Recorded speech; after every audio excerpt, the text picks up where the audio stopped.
Ahoy, everybody, it's your boy JV here with the Travel People Podcast, coming at you live in Fort Mill, South Carolina at Illumination Wines with Amanda and Linda. Let's go.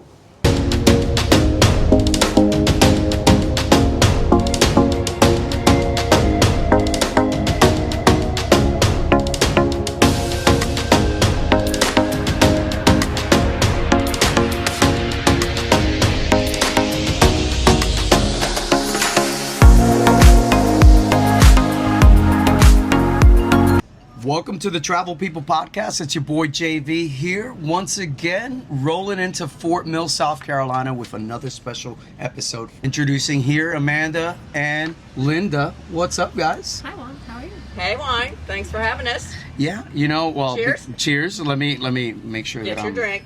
That's Have right. something. drink on something bubbly. Salud. Cheers. Cheers. That's how we roll. Absolutely. So before we get started, and we get all bubbly, I understand, Amanda, before you introduce yourself, the official Amanda, please don't stand up yet, but we need to know, who's this alter ego that I keep on hearing about that appears on trivia night and in special occasions? Who is this person? I think you're referring to Alberta Weinstein, my alter ego. Tell me a little bit about Alberta, why she's not here, or is she here? She's always within me, but She's just suppressed most days. So we're conjuring Alberta right now. What would Alberta say about this moment? She would be thrilled to be here, and she would also probably start playing some music, asking lots of trivia questions, possibly doing some music bingo. I'm Linda Shadday. I'm a co-owner along with my daughter. Hello, my name is Amanda. I'm also a co-owner along with my mother.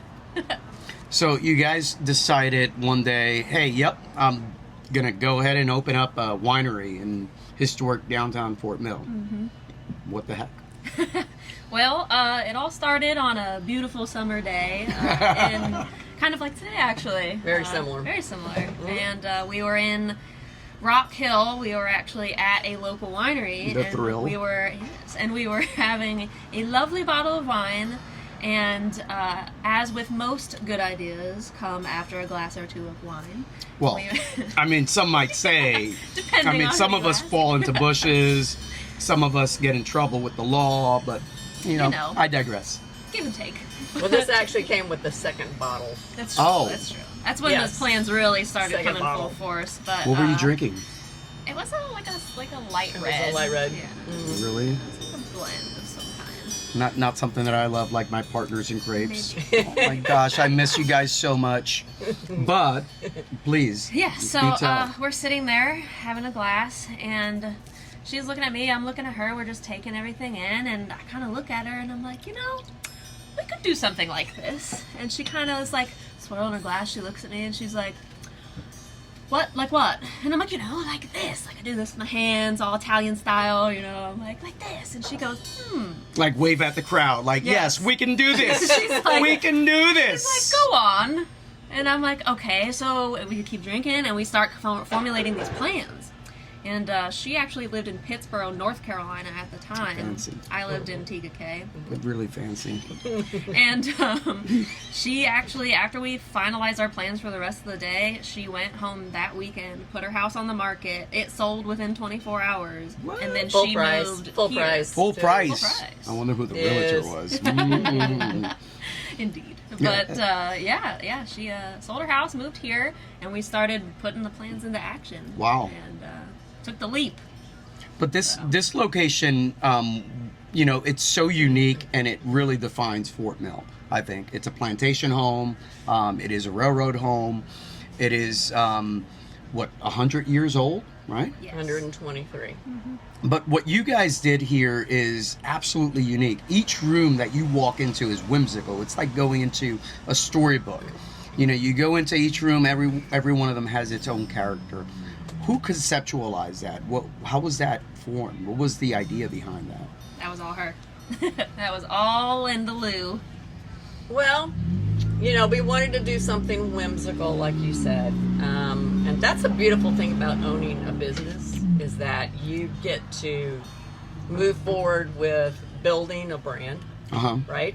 Building your own brand, and then, of course, creating an environment and also creating a culture. Nice. And that's part of our vision. And as a result, all of this decorating that you see and the ambiance and kind of the speakeasy-ish that you feel when you walk in is part of our vision and really reflect who we are, our quality, and how we want our people to feel when they walk in the door. Well, we feel great. I mean, we're just waiting for keys, right? Keys. So we are in the market for a home. I hear that you have a second floor. So, you know, I'm small. I mean, I may look stocky. I don't eat much, so I fit well upstairs. By the way, if you ever want to come here on a weekday, order the meatballs both before and after. Just letting you know. Just good pro tip. Anyway, you gotta love the meatballs. So, you know, but I will digress. What's up with the menu? Are you a trained chef? Oh no, absolutely not. But Because this is like self-proclaimed, mostly. Michelin, and I'm being real. Look, this is Michelin chef style meets Grandma's kitchen, and it truly is good homemaking. It really is fulfilling. You guys have reinvented the wheel with some of the different types of menu items that you put on, and you're not afraid to go that extra mile, and you listen to your clients. So what's the inspiration behind the menu? Well, it's kind of been a conglomeration of just adjusting things over time. You know, part of being a business owner, as you are well aware, I'm sure, is that you have to adapt. And, you know, you start with one thing, you get feedback, and then you kind of tweak it. And over time, our menu has grown with the seasons, with trends, with guest requests, with our own flavor preferences, and it has kind of taken on a shape of its own. Guest request, octopus. Yes. If you haven't had it, I'm just letting you know you missed out. Yeah. All right, but they can bring it back. I'm just saying they know some people. I know some people, you know, but I really do love the feeling that you get when you walk in here. You do feel like you're welcome. Linda, you were mentioning that's something that was really important to you guys. You guys laid down the framework. You said, hey, we have a concept, we have an idea. Then you built on that, and you built the concept, you build the menu. But the wines, come on. It's like going to Morocco. It's like going to Italy. It's like going to Spain. It's like going to California. We're all over the place. Oh, yeah. Definitely. A little bit of everything. Did you guys go to these regions and be like, all right, let's go, let's do Let's this? see, in due time. In due time, we will be doing an episode with the ladies over in, I don't know, New Zealand. Montenegro. How about New There Zealand? you go. Oh, New Zealand. New Zealand. I stand corrected. Yeah. I stand corrected. Yeah. So who's the boss? Oh, I mean, we both have our crucial roles that we play. And it's why we both do very different things, but together we equal one person. Basically. So We share the load. we do. What's day-to-day life now being more than just mother-daughter? You're both co-owners. What's that like? Oh, it was an adjustment at first. It was. You know, Yeah. thankfully, my mom and I have had an awesome relationship on my entire life, and we've always been really close, really good friends, and we've always been really good at communicating with each other, which is something I feel like a lot of mother-daughter relationships might not necessarily have. So I'm extremely fortunate. And You don't know how many people have asked us that question as far as how can you work with your mother? How can you stand it? How can you work with your daughter? Yeah. And most of the women I've talked to have said, I couldn't do it. Yeah. I If could you not met do my it. mom, you first of all, my mom's a comedian. She is absolutely hilarious, and she loves to drink. You know, thanks, Mom. You know, you did something really good. But I mean, if my mom and I were in the same kitchen, I mean, first of all, we'd be arguing about the dirty dishes because we are just so OCD. Everything has to be compartmentalized, organized, and then who's doing what ingredient from scratch. Some of the food that you get here, it feels like you guys really come up with the concept and create your menu from scratch. How do you do that? Well, One step at a time. But, I mean, do you need a tester? Because I'm available. You know. Oh yeah. On the weekends, extra hours. Definitely. But yeah, no, it's just a lot of quality control. We're really big on making sure every single thing we put out is up to a T, to a high quality standard. We've really tried to instill that, and I'm a little bit of a control freak, so you know my Nothing wrong staff with that. gets a little sick of Control, me no. sometimes. So, No. So I'll be like, nope, that's not good enough. You need to remake it or something like that. But you know, we care. We do it because we care. You do care. You do care because we see it in the faces that we see when we come in here, my wife and I.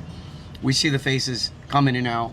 Everyone's happy, which builds on that vibe. You guys have built such a centric vibe. Your staff is unique because you guys are not just family, you're friends. Talk about that. So our bar manager, Erin, I actually met her back. We used to work at the Shore Club, which is now the Garrison in TDK, which will be opening tomorrow, actually. Okay. But yeah, I met her there. We were both bartenders there, and being able to work well with somebody is a whole other level of just being friends with somebody or knowing them. Knowing how somebody is under pressure, when you're both under pressure, how you can work together is a different level of friendship Sure. and relationship with somebody.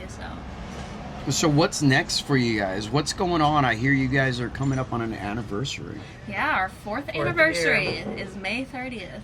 So what's new? What can patrons expect? What do you guys? What I like to say? Where to next? Where to next in life? Where to next in business?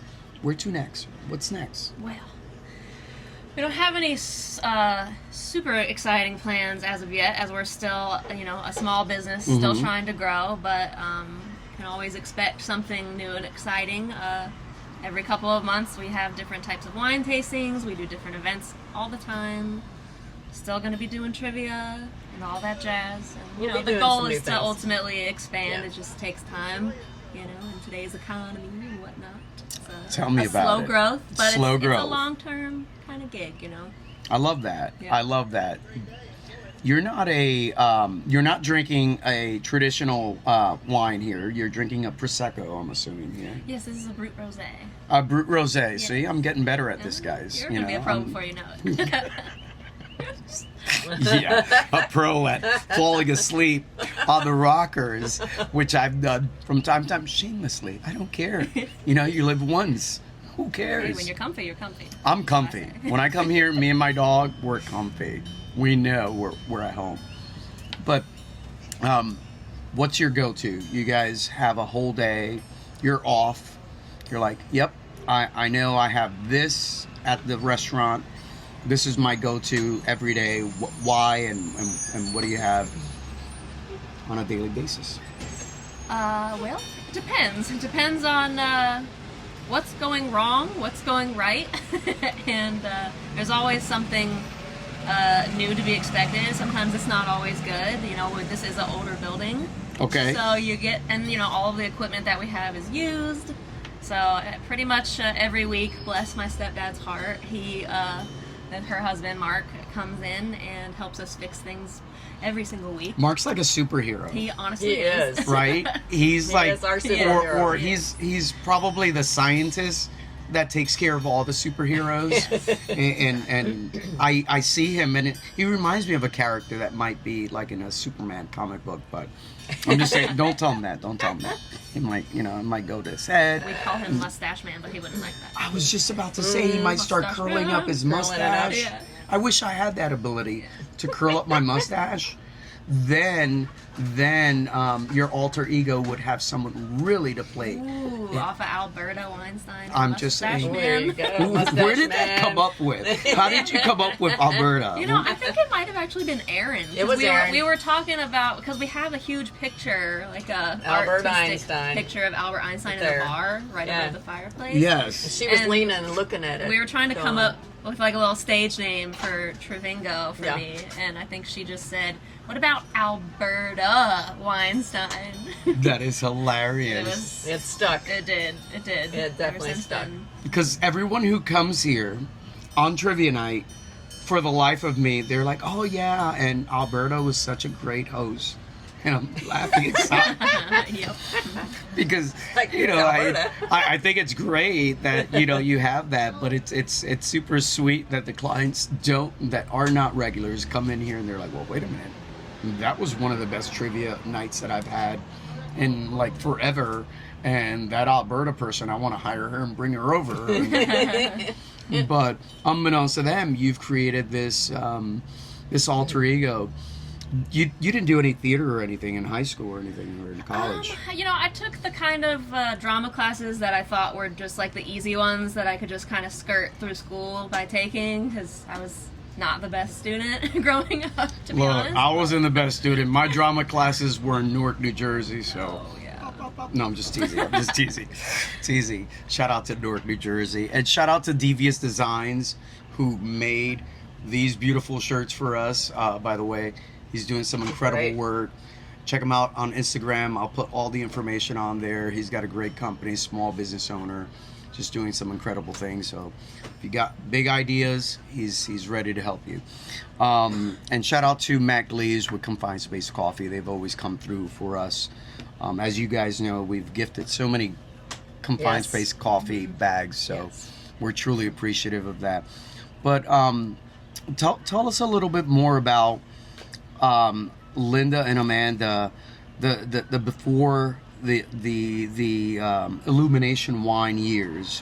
What is that like? What led you to this ultimate realm of being a entrepreneur?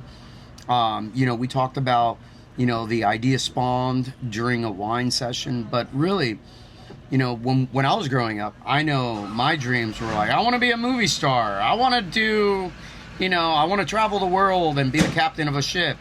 I want to be, I had so many aspirations, all of which, I do travel the world.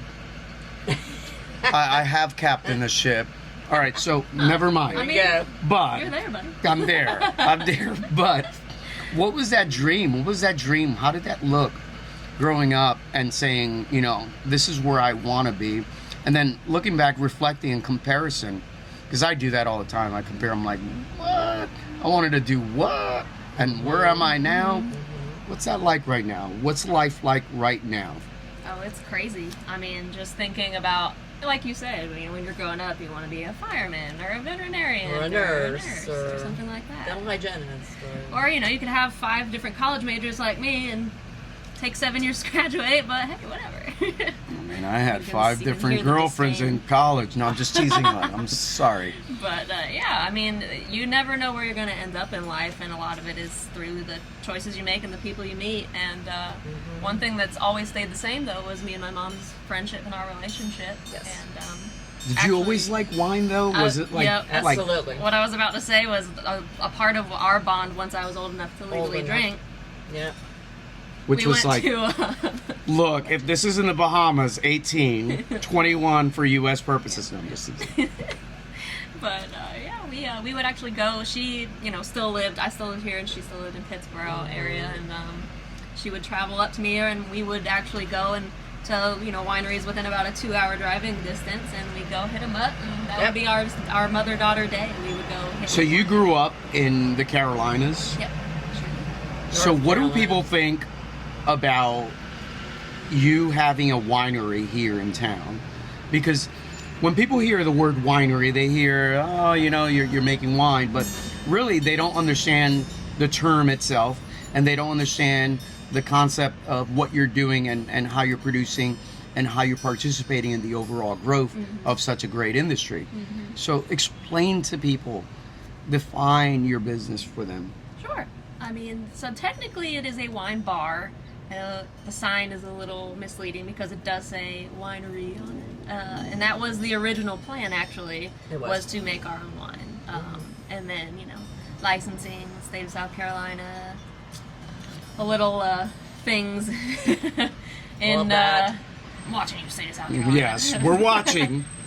We're taking notes. They're a little behind as far as some of the laws involved, and we were licensed initially to make our own wine. We had that for about a year, and then they revoked it, and that's okay. You live and you learn. And that was a big lesson for us. It was. Yeah. But you didn't alter the path in terms of, well, now we have to change our name. Right. You really just stuck to your guns and said, you know what, well, we're going to keep the name. Yep. Because eventually, is that the ... Yeah. It could It be. could be. Yeah. That's the ultimate goal, I think, is to once, because at first we were just doing the wine bar side of it, and someone else was handling the food side, and then now we're handling the food side of it as well, and it's just a lot. It's a lot of work to keep up with for just two people. We have our managers and people that help us, but ultimately we're a small crew, and we do a lot of work ourselves. Well, you guys make it look really easy. I'm letting you Thank you. guys know. You guys really do, because your operation is seamless. You come in here, I could sit out here, and within 2 seconds, someone's out here serving me, entertaining me. There's always entertainment here. So talk about the entertainment. How did you grow collaborations with local businesses and entrepreneurs that are either comedians or musicians? How did you do that? Oh man, it's a conglomeration of things. Some of it is people that we've worked with in the past. Aaron and I, back when we were bartenders at the Short Club or various other places. You had these musicians that you've gotten to know from working there years over years, and then on top of that, we have people that reach out to us through social media almost daily. People that physically come in here and they're like, oh man, like this would be a great place to do this. So a lot of it is just kind of a little bit of people we already knew, and then people that we're still meeting on a daily basis. So. That's amazing. What's as we bring this ship back to dock and we start embarking on this end of the episode, what's one piece of advice that you have for any entrepreneur, any entrepreneur? Think about your journey from start to present, because I truly believe, shout out to the guy who just passed by. We love doing this live for that reason. So Not a drive-by. not a drive-by. We're all okay. We're all breathing. That was pretty funny. I did one video here, but we'll talk about that in a second. But what's one piece of advice that you can tell people that you've learned throughout this journey that you're still evolving with? If it was me answering the question, I would say there's the saying, like, never give up on your dreams. I would caveat that, though, and say, yes, don't ever give up, but also don't be afraid to adapt. I think if you're really headstrong about what you're doing and you have your own ideas and you're too headstrong about it, it's not going to work. You have to be able to adapt a little bit, change things a little bit. It doesn't have to change completely. But kind of like with us, we wanted to make wine. That didn't work out, so we had to kind of change our gears a little bit. But we're still doing everything that we wanted to do, and it still worked out. We're still chasing our dreams, but you gotta adapt. That's what I would say. I think my answer for that question would be pair your passion, your personal passion, with a purpose. Because that's so what good. we have done here. We've paired our passion, which is a culmination of a lot of different things, like spirit of hospitality, love for wine, love for decorating, love for inviting people in and making your place their place. Yeah. That type of thing. If whatever your passion is, we would highly suggest that you pair it with a purpose and move forward, because you'll be successful in whatever you're doing. I love that. I love that. That's pretty sweet. I'm gonna put that on a T-shirt. say, The whole paragraph is gonna go on a T-shirt, and you just spend a whole hour in Carowinds watching me with that on my back. There you go. You reread it, and you're like, "Oh, that's that guy again." Now we got to go back and reread his shirt. No, I'm teasing. I would do something like that. Like yeah. See, I'd see, reread it though. I'd reread it too. I'd take it off. That guy have no shirt on. That's what they'd be That would saying. get some attention. That would, but you don't want to see that. Trust me, no. Once again, we appreciate our partners, but we really appreciate this opportunity for us sharing your incredible business, what you've grown here in Fort Mill. It's truly special. I can't go anywhere in town without someone saying, "Have you been to Illumination Wines?" And I'm like, "Yeah, duh." I'm like the mayor. So you know what? you. New role. Juan gets mayor. the mayor of Illumination Wines. Yeah, I dig it.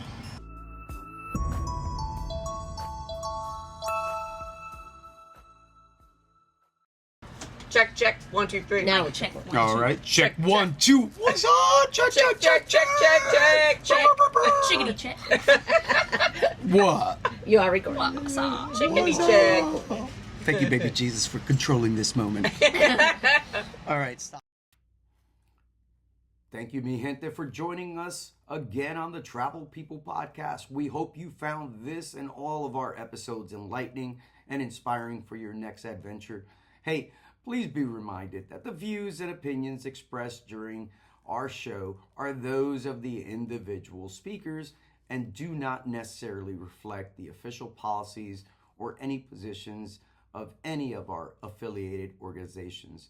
Now, while we strive for accuracy, the information presented herein is provided for general information purposes, for entertainment purposes, and should not be construed as legal, professional, or financial advice.